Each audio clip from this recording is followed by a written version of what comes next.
Los usos, en lo que concierne a las modas militares, han evolucionado considerablemente con el paso del tiempo. Si comparamos aquellas prendas antiguas, largas casacas o levitas de altos cuellos, petos llenos de bordados y talles ajustados, con las prendas contemporáneas, confeccionadas en diversos tipos de telas y tejidos, según la época o lugar para el que estén destinados, holgadas y funcionales, es imposible no pensar en los calores, fríos e incomodidades de todo tipo que habrán soportado quienes las llevaban, y la escasa duración que tendrían esos uniformes.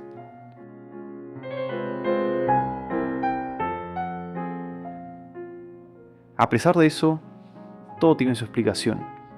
Cuando arribaron los conquistadores españoles a estas costas, lo hicieron usando ajustadas e incómodas calzas, jubones de paño, acolchados petos de cuero y sobre ellos las armaduras, compuestas básicamente por las perneras, la coraza, manoplas y yelmos.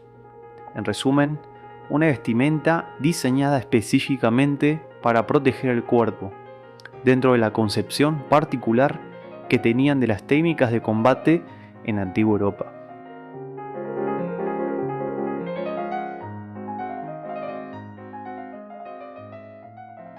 A poco de avanzar, la severidad del clima y de la geografía los llevó a dejar de lado semejante impedimento, reservándose el uso del yelmo y ocasionalmente la coraza. Algunos conservaron los petos acolchados que se llevaban para suavizar las aristas interiores, el peso y las asperezas de la coraza. Ya más ligeros, continuaron combatiendo. El transcurso del tiempo y la evolución del armamento, así como sus consecuencias en la táctica y en las técnicas de combate, fueron obligando a la adopción de nuevas indumentarias que diferían notablemente de las anteriores. Desapareció la armadura y se adaptó la vestimenta de uso civil para la vida en campaña y hasta para la participación en la guerra.